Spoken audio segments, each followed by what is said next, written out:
Thank you very much. It's a great honor on a beautiful day in the Rose Garden. Please sit. Thank you. To ensure that all resources of the federal government are focused on the arriving storm, I have decided to send our Vice President, Mike Pence, to Poland this weekend in my place. It's something very important for me to be here. The storm looks like it could be a very, very big one indeed. And Mike will be going. I've just spoken to President Duda of Poland and expressed him my warmest wishes and the wishes of the American people. Our highest priority is the safety and security of the people in the path of the hurricane, and I will be rescheduling my trip to Poland in the near future. We're gathered here in the Rose Garden to establish the United States Space Command. It's a big deal. As the newest combatant command, SpaceCom will defend America's vital interests in space, the next warfighting domain. And I think that's pretty obvious to everybody. It's all about space. We're joined by Vice President Mike Pence, Secretary of Defense Dr. Mark Esper, Acting Director of National Intelligence Joe McGuire, Acting Secretary of the Army Ryan McCarthy, Acting Secretary of the Air Force Matt Donovan, Chairman of the Joint Chiefs of Staff General Joseph Dunford, and Congressman Mike Turner. We're especially grateful to welcome the new leader of SpaceCom, General Jay Raymond, highly respected man within the military, joined this afternoon by his wife, Molly. Thank you. Thank you, Molly. Congratulations, Molly. It's great. Their wonderful family and several of their friends. General Raymond, congratulations. So important. I know he's going to do a fantastic job.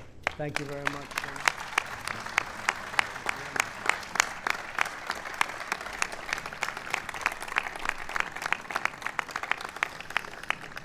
The United States combatant commands were developed to join branches of our armed forces in common cause across diverse fields of battle.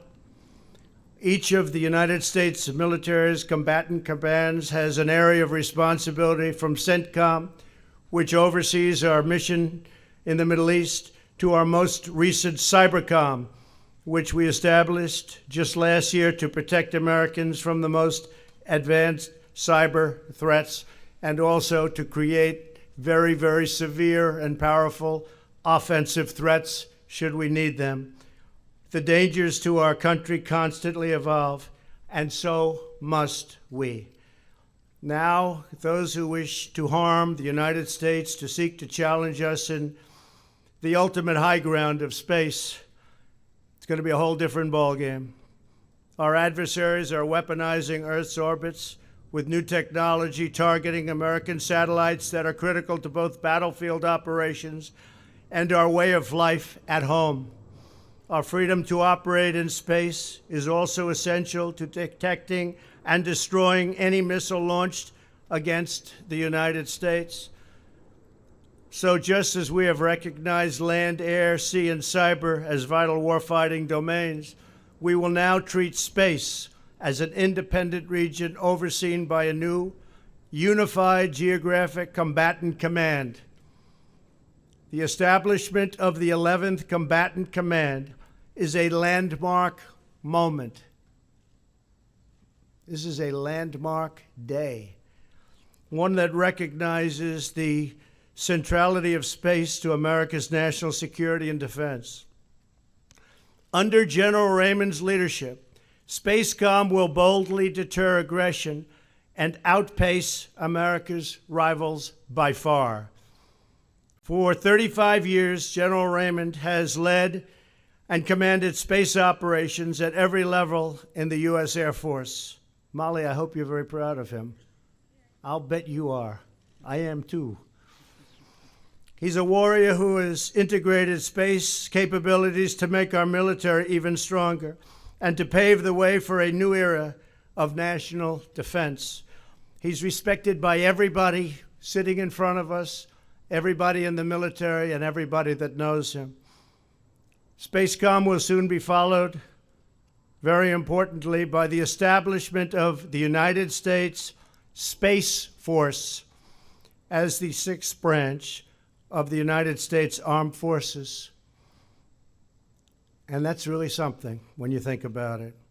The Space Force will organize, train, and equip warriors to support Spacecom's mission. With today's action, we open another great chapter in the extraordinary history of the United States military. Spacecom will ensure that America's dominance in space is never questioned and never threatened, because we know the best way to prevent conflict is to prepare for victory. From our nation's first days, America's military blazed the trails and crossed the frontiers that secured our nation's future. No adversary on earth will ever match the awesome courage, skill, and might of American armed forces. Today, we salute the heroic men and women who will serve in Spacecom and keep America's horizons forever bright and forever free. We have budgets since we came into the administration, since the election of 2016, since January 20th of 2017, we have done things with the military that few people would have thought possible. Budgets of $700 billion, $716 billion, and now $738 billion. Nobody would have thought that that was possible, but we had them approved by Republicans and Democrats, and that money is now building the most advanced equipment anywhere on Earth, equipment that nobody even could have conceived of even 2 years ago. It's very necessary, and hopefully we'll never have to use it.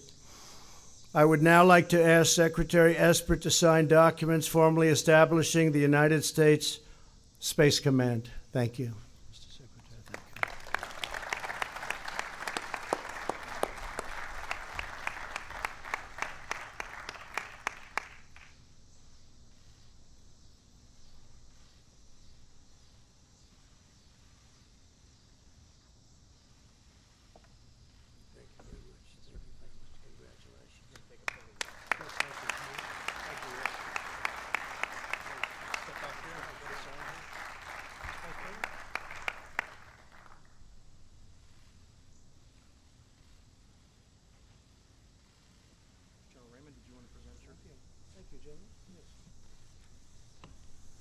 Good afternoon. Mr. President, thank you for hosting us today. In doing so, you honor the airmen, sailors, soldiers, and Marines that secure our high ground for our nation. On behalf of those men and women, we'd like to present you with a small memento that reads, United States Space Command Establishment, 29 August 2019. On behalf of the space warfighters, thank you for your leadership. Thank you, Mr. President. Really appreciate it. That's a big one.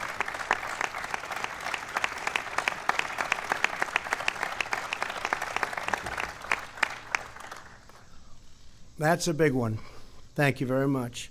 I'd now like to invite Chief Master Sergeant Roger Toberman to the stage to unfurl the flag of the United States Space Command. Thank you very much.